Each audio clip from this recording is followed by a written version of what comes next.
হলে সিনেমা দেখতে যাওয়ার চেয়ে সাধারণ মানুষের আগ্রহ এখন চলচ্চিত্র পাড়া নিয়ে। কারণ চলচ্চিত্র পাড়ার কিছু মানুষ সিনেমা বাদ দিয়ে আছেন নিজেদের মধ্যে ঝামেলা করা নিয়ে। সিনেমা করেন বছরে একটি বা দুইটি, কিন্তু সব সময় থাকেন বিভিন্ন বনভোজন আর নির্বাচন নিয়ে। এর মধ্যে এখন সবচেয়ে আলোচিত নিপুণ।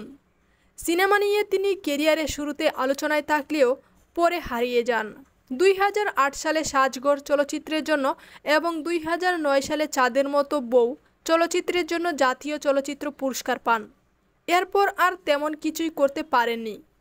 জাতীয় চলচ্চিত্র পুরস্কারপ্রাপ্ত এই অভিনয়শিল্পী গেল শিল্পী সমিতির নির্বাচনে প্রতিদ্বন্দ্বী করে নতুন করে আলোচনায় আসেন। একই আসনে তার প্রতিদ্বন্দ্বী প্রার্থী ছিলেন জায়েদ খান। বুটে এই পদের জটিলতার নিরসন হয়নি। বুট শেষে এই পদের জটিলতা সমাধানে আদালতে দ্বারস্থ হন নিপুণ ও জায়েদ। শেষ পর্যন্ত আদালতের রায়ে নিপুণ 2 বছর দায়িত্ব পালন করেন। সমিতির দায়িত্ব পালনের পুরো 2 বছর সময়ে জায়েদ খান সমালোচনা করেন নিপুণের। হাত গুটিয়ে বসে থাকেননি নিপুণও, তিনিও জায়েদের সমালোচনার পাল্টা জবাব দিয়েছিলেন।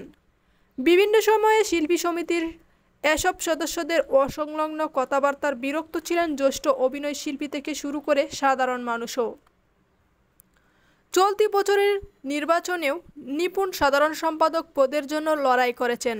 এবার তিনি পরাজিত হয়েছেন ডিপজলের কাছে। নির্বাচনের পর নিপুণ এটা মেনে নিলেও গতকাল ফলাফল বাতিল চেয়ে রিট করেছেন। গতকাল বিচারপতি নাইমা হায়দার ও বিচারপতি কাজী জিনাত হকের হাইকোর্টের বেঞ্চে নিপুণের পক্ষে আইনজীবী অ্যাডভোকেট পলাশচন্দ্র রায় রিট আবেদন করেন। রিটে নির্বাচনের অনিয়ম ও কারচুপির অভিযোগ এনে ঘটনা তদন্ত কমিটি গঠনের পাশাপাশি নতুন করে নির্বাচনের তফসিল ঘোষণা এবং মিশা ডিপজলের নেতৃত্বাধীন কমিটির দায়িত্ব পালনে নিষেধাজ্ঞা চাওয়া হয়। এবারের নির্বাচনে সাধারণ সম্পাদক পদে অভিনেতা মনোয়ার হোসেন ডিপজল পেয়েছেন 225 ভোট। 16 ভোট কম পেয়ে হেরেছেন তার প্রতিদ্বন্দ্বী নিপুণ আক্তার, পেয়েছেন 209 ভোট। বুটে হেরে গণমাধ্যমের কাছে নিজের অনুভূতির কথা প্রকাশ করেন নিপুণ।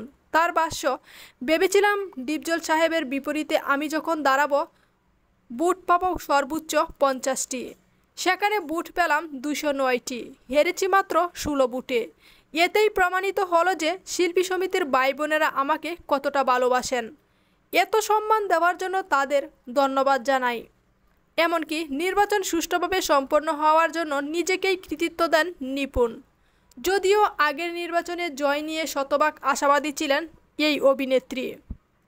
নির্বাচনে হেরে গেলেও মিশা ডিপজলকে জয়ের মালা পরিয়ে দেন নিপুণ, কিন্তু এবার করলেন হাইকোর্টে রিট। তবে নিপুণ দেশেই নেই এই মুহূর্তে, তিনি যুক্তরাষ্ট্রে রয়েছেন। এই রিট তিনি করিয়েছেন, এটার সত্যতা জানান নিজেই। নিপুণ বলেন, হ্যাঁ, এই রিট আমি করেছি, আমার পক্ষ থেকেই করা হয়েছে, আপনাদের সঙ্গে কথা বলবো। রিটে নির্বাচনে অনিয়ম ও কারচুপির অভিযোগ তুলেছেন নিপুণ। ঘটনা তদন্ত কমিটি গঠনের নির্দেশনা চাওয়া হয়েছে রিটে, পাশাপাশি নতুন করে নির্বাচনের তফসিল ঘোষণার নির্দেশনা চাওয়া হয়।